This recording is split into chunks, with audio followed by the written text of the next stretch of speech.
So, I mean, there's almost no one that you talk to who's ridden this trail who wouldn't agree that this is the most perfectly manicured, always taken care of trail that there is, and you're the reason for it. Tell me a little bit about that.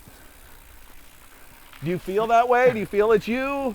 Or are you grateful that the people are saying that? What's your thoughts?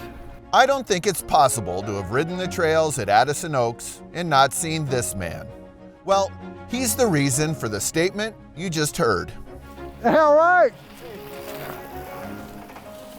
Wow. Meet Paul Michael Bailey. Yeah, you're the one I saw the other night putting out good job, man. Looks great. Thank you so much for riding here. Most know him simply as Pauly. Hey, Pauly. Good morning. Pauly is the trail and maintenance guy at Addison Oaks. So you can picture all the water flooding through here and flooding their road. Pauly can talk for days about water flow, slope, diversion, and runoff, but... Pauly, are you an engineer? No. Okay, lots of people maintain trails, but Pauly is the guy here at Addison Oaks. Looking for any handlebar marks. That's always big.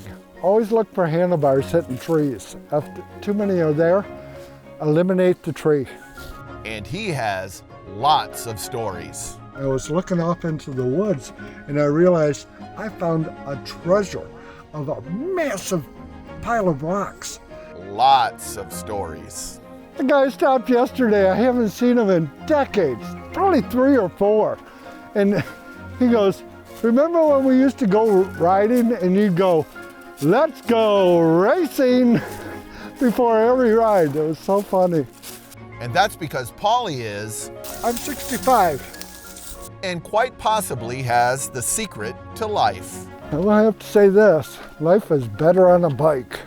Ladies and gentlemen, I bring you Pauly, the man behind every berm, jump, and crossing here at Addison Oaks, and arguably the most beautifully maintained mountain bike trail in all of Michigan.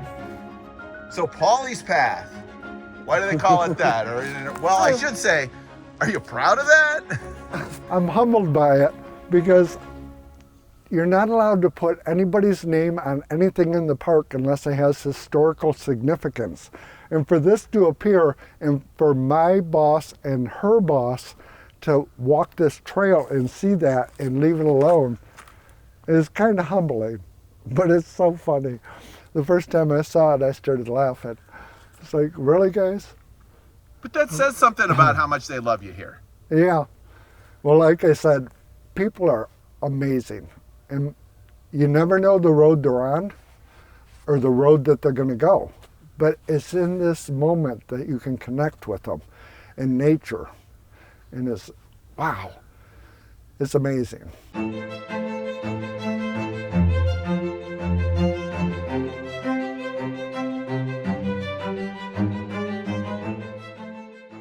Why do you think it is that people are out here in the woods connecting like this with mountain bikes? What is it? I think it's nature. God's beauty is in nature everywhere. And if you can see that and realize it, you're on a really good path. So, Pauly, you were saying it's all about nature, and this is where people connect. What's your faith? Catholic. I'm a guy who looks at everything as a gift. So if God gives you a gift and asks you to use it, you should really do that. And this ironically is what I thought I was called to do. There's always a story. Somebody's hurt, somebody's joy. It's been a wild ride.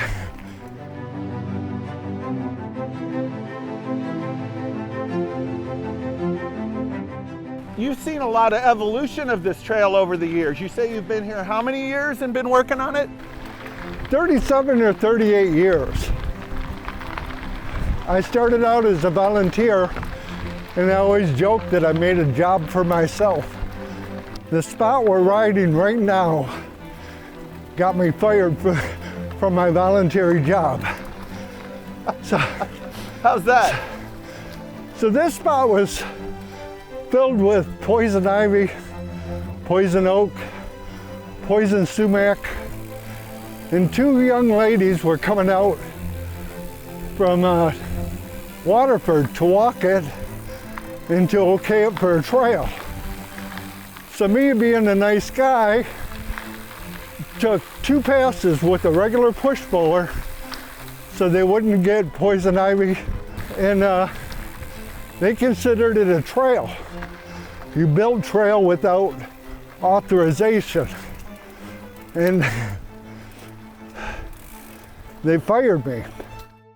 What? That's right. The trail master himself was fired for being too conscientious. But it wasn't too long after that Pauly was rehired due to rider outpouring. But that was a long time ago and a lot of water under the bridge. Isn't it funny that time just has a way of settling everything? In 2016, I was inducted into the Michigan Mountain Bike Hall of Fame for trail design and upkeep. And it's been a tremendous privilege because I get to meet the best people on the earth. And that's the mountain bikers and the people who use my trail. Remember, only the best ride Addison.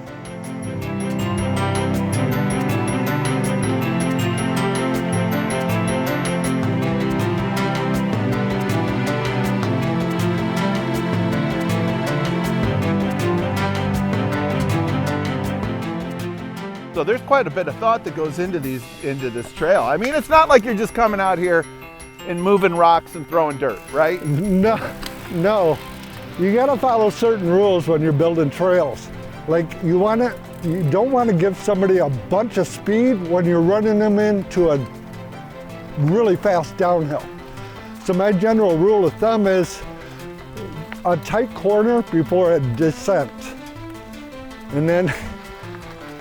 And then you have to think, I've given them this much speed, where can I take it away from them? So here at Addison, what tends to happen is I'll run them down the hill and then back up the other side, and it'll scrub some speed. And the other little tricks I use to scrub speed is give them some air. So my time in the Navy, I was working as an aircraft mechanic, worked the line division too, everybody does. So you learn certain things about how to scrub speed. And one of the things that I learned is that when a plane has to land, they'll do a hard landing, and that'll scrub a ton of speed. So anytime you can get a mountain biker off the soil and into the air, you're scrubbing speed, because they always have to get in that position so they don't hurt themselves.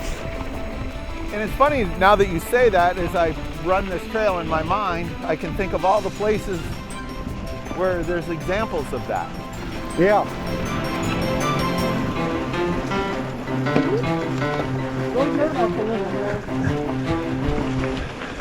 So people have a lot of input on what happens on this trail.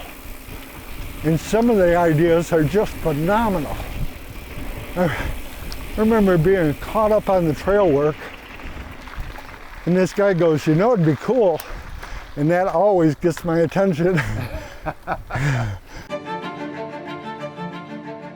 This is always an interesting place to me. You get some speed, you come over this bridge, you got some corners. This is a fun area. Tell me a little bit about it. Yeah, so my first piece of trail work was right here. They had built 3 6-foot sections of 2x6 and deck boards and laid them in the mud one year. And when the springs came, well, they washed away. And me and my buddy put it back together. And it was like, well, this is sucky. So that was one of my first bridge projects. We actually moved the stream over about 4 or 5 feet. It seems to me like all the places that are fun started off as a problem. Yeah. Yeah. You know, that's the Christians always say, gotta make good out of the worst situations. Power up, it's gonna get steep.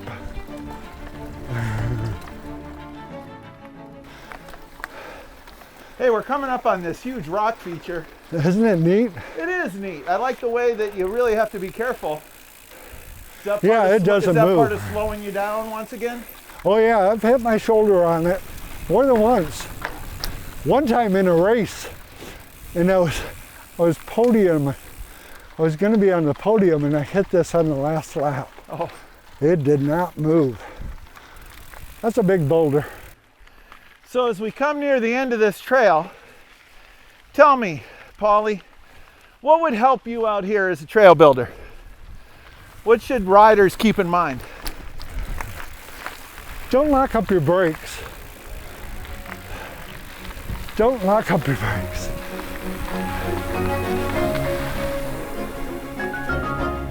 You're 65, you've been doing this 30, how many years?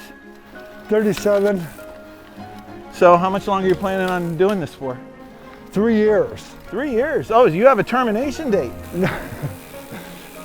Well, I look at it like this. I lost my brother Sean when he was in his 30s, my brother Wayne when he was in his 40s, my brother Luke when he was in his 50s, my dad in his 60s on my birthday, and my mom lived into her 80s, so I figure I'm good till 70. I guess every young man asks an older man with experience, in your philosophy, what's the solution to life? What's the way to get through it all? Just don't stop. Don't stop. Whatever you do, do it for the glory of God. It's just an amazing journey that you go through. And there you'll experience something that's remarkable.